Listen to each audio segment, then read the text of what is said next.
Hola a todos, yo soy Carlos y bienvenidos una vez más al canal. Tenemos bastante tiempo sin hablar del mercado, más allá de los videos de proyecciones de los bancos de inversión que hicimos hace como 2 meses. Hoy queremos dar un poco más de luz a las razones por las que estamos empezando a ver más volatilidad que en semanas anteriores y compartirles algunos comentarios respecto a las razones del por qué o la razón, ya que creo que nos vamos a enfocar más en una cosa. Y también vamos a hablar un poco de la explotación que hubo con el reporte 13F de Berkshire Hathaway, que tenemos que decir que se nos había olvidado lo ruidoso que podía llegar a ser YouTube y todos los medios en realidad. Pensamos que este video está perfecto para el inicio de una semana interesante en la bolsa. Creemos que les va a encantar, así que comencemos de una.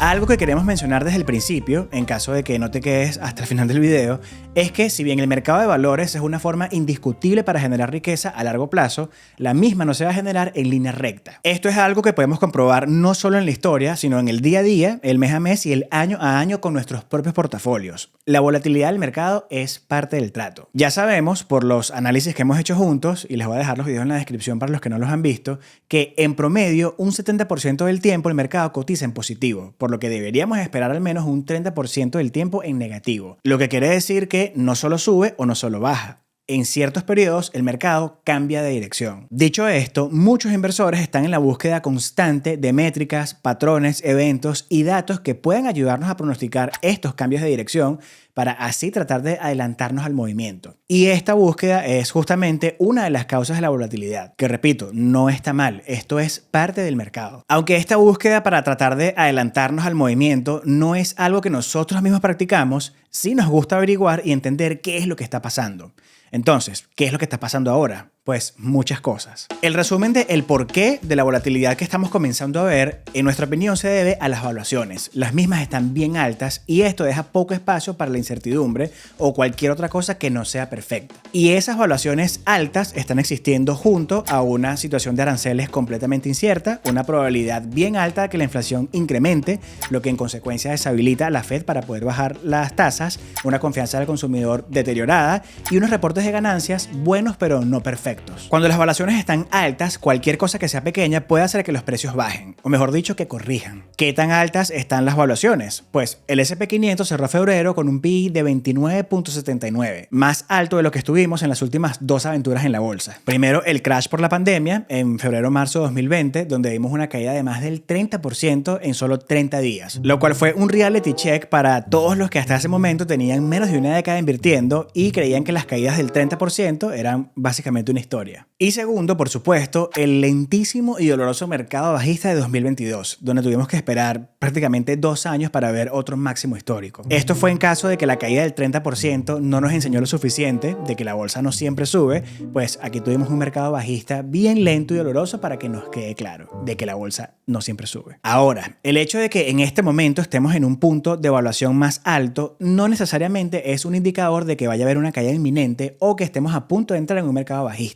Pero sí significa que el riesgo de que esto ocurra es más alto y que deberíamos estar preparados especialmente para correcciones, posiblemente para caídas y sin duda alguna para volatilidad. Y esto no es ajeno al S&P 500. Podemos tomar casi cualquier otro índice que tenga estilo blended y vamos a ver que su PI está por encima del promedio y de la mediana. Y otra cosa que también hay que considerar es que las valuaciones tienen años siendo altas relativas al historial.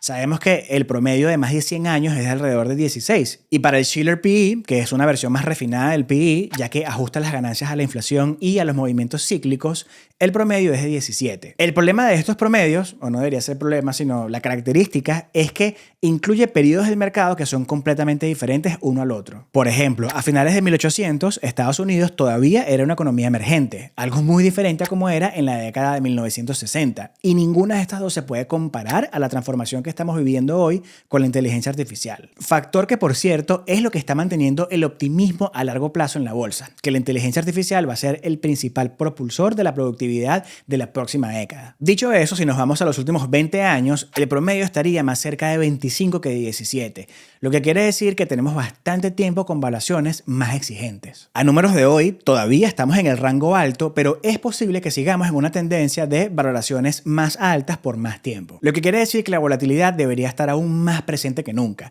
porque no tenemos suficiente espacio para errores y cualquier cosa pequeña puede causar correcciones y caídas en los precios. Lo mismo podría ocurrir hasta cierto grado con las acciones individuales. Las valoraciones están bien altas. Pero, a diferencia de los índices, con las acciones individuales es otra historia. Podemos tener una acción con un PI de 200 y estar completamente infravalorada, mientras que otra acción puede tener un PI de 5 y estar completamente sobrevalorada. Muchos dirían que dependiendo del tipo de análisis que se haga o el ángulo que se cubra con la acción individual es lo que va a determinar si está infravalorada o sobrevalorada, pero la realidad es que va a depender de los sesgos de cada quien y todos tenemos sesgos. Sea consciente o inconscientemente, todos estamos sesgados. El punto es que, en resumen, el hecho de tener las valuaciones en niveles altos deja muy poco espacio para los errores y al día de hoy, por lo menos en nuestra opinión, estamos esperando perfección, que va a ser muy difícil de lograr con una situación de aranceles completamente incierta, como ya mencionamos, una probabilidad alta de que veamos más inflación y por más tiempo, lo que en consecuencia no va a dar la posibilidad a la Fed de bajar las tasas, una confianza del consumidor deteriorada, que por cierto, eso también se reportó la semana pasada y fue una sorpresa porque llegó mucho peor, bueno, no mucho peor, pero peor de lo que se esperaba y bueno, no es bueno, y uno que otro reporte de ganancia que ha sido bueno pero no ha sido perfecto, sin contar por supuesto esos reportes que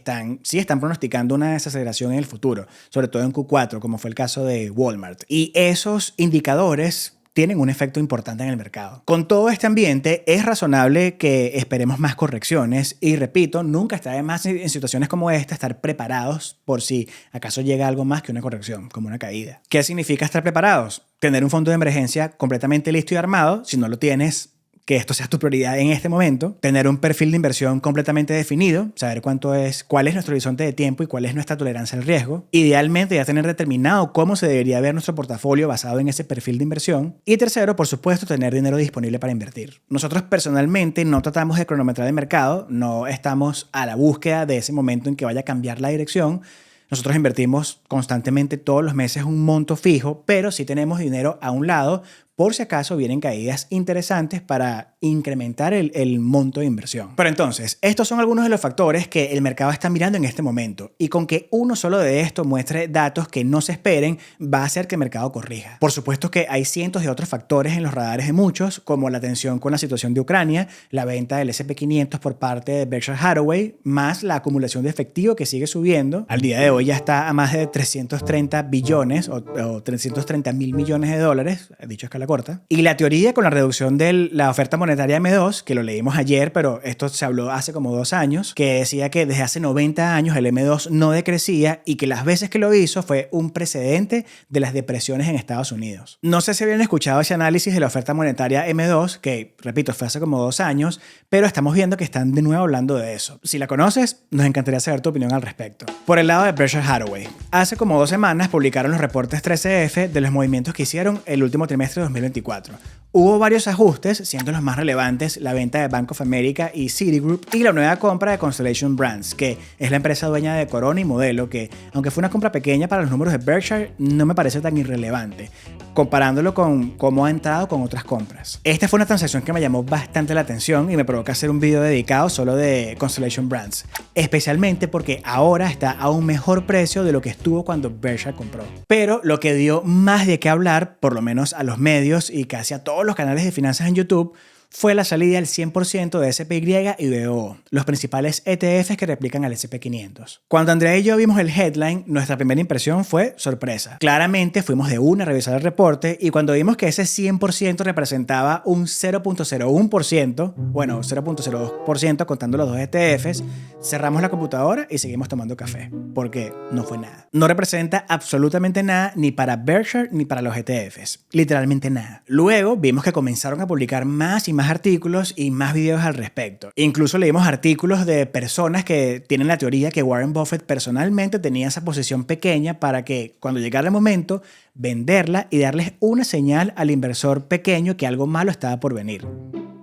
Yo soy fan de las teorías conspirativas, es como un guilty pleasure, especialmente las que son bien elaboradas, pero esta No sé. Luego entendimos un poco de dónde venía el rollo mediático con esta diminuta transacción. Y es que no era tanto el monto, sino el conflicto con la narrativa. Buffett desde hace años, o bueno, décadas a este punto, ha dicho claras y repetidas veces que el S&P 500 es la mejor alternativa para inversores no profesionales, como ustedes y como nosotros, ya que el retorno compuesto del índice era prácticamente imposible de vencer en periodos largos de tiempo, principalmente por los costos que se ahorraban los inversores al invertir de forma pasiva. Esto seguro lo saben muchos y lo hemos hablado en otros videos, pero hubo una apuesta de $1 millón que Buffett personalmente le pagaría a cualquiera que eligiera al menos 5 hedge funds que de forma colectiva superen al S&P 500 en un periodo de 10 años. Cuento largo corto, ganó Buffett. Bueno, ganó el S&P 500. Ninguno de los 5 hedge funds logró superar los rendimientos netos del S&P 500, ni como grupo, ni ninguno de los 5 de forma individual. Esto se convirtió en una de las lecciones más legendarias